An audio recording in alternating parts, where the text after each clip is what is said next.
তো এই যে শুক্রবারের দিন সবাই বাসায়, সবার জন্যই কিন্তু মজার মজার রান্না করা লাগে। আর আপনাদের ভাইয়া শুক্রবার দিন সবসময় একটু মজা খেতে পছন্দ করে, যেহেতু শুক্রবার দিন কিন্তু হচ্ছে ঈদের মতো। একবার আমি সবজি রান্না করছিলাম, এই সবজি রান্না করার পরে আমার বলতেছে সবার বাসাতে কি সুন্দর পোলাও টোলাও গ্রান আসতেছে, আর তুমি কি সবজি মুখ দিয়ে রান্না করে রাখছো। এরপর থেকে আমার এমন আক্কল হয়েছে, আমি আর কোনো দিনও ওনার জন্য শুক্রবার দিন সবজি বা মাছ করি না, গোস টাইপেরই কিছু করার চেষ্টা করি। আর আজকে কি রান্না করতেছি বলেন তো, দেখে কি মনে হইতেছে, কি রান্না করতেছে আপনারা কমেন্টে কিন্তু জানাবেন। একটু কাঁচামরিচ দিয়ে দিই, মনে হয় কাঁচামরিচের সাইজ দেখে অন্তত বুঝে গেছেন কি রান্না করছি। তো এই শর্টসে আপনারা কমেন্ট অবশ্যই জানাবেন যে আমি কী রান্না করতেছি বা কী হইতে পারে মেনুটা, আপনাদের কাছেই রাখলাম। আপনারাই আন্দাজ করে বলবেন যে কী রান্না হচ্ছে। উফ, এটা কালারটা এত সুন্দর, আর একদম ইনস্ট্যান্ট আদা রসুন সব কিছু একদম বেটে তারপর রান্নাটা করতেছি।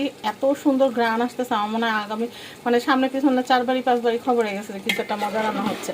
সামনে 4 বাড়ি 5 বাড়ি ঘ্রাণও আমার বাসায় আসতেছে, এমন না যে আমি রান্নাতে শুধু তাদের বাসায় যাচ্ছে, তাদের মজার মজার রান্নার এটা সেটার ঘ্রাণও টিকা যাচ্ছে না বাসায়।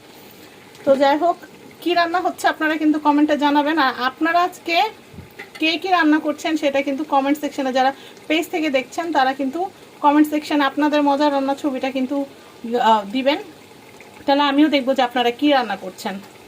তো আমার রান্নাটা যেন মজা হয়, যেন দোয়া করবেন। কি যে সুন্দর ঘ্রাণ। তো আমার সাথেই থাকবেন সবাই, আর একটা ব্লগ আকারে পোস্ট করব যেটা কি রান্না হচ্ছে ইনশাআল্লাহ। তো সেই পর্যন্ত সাথেই থাকেন, এখনকার মতো বিদায়।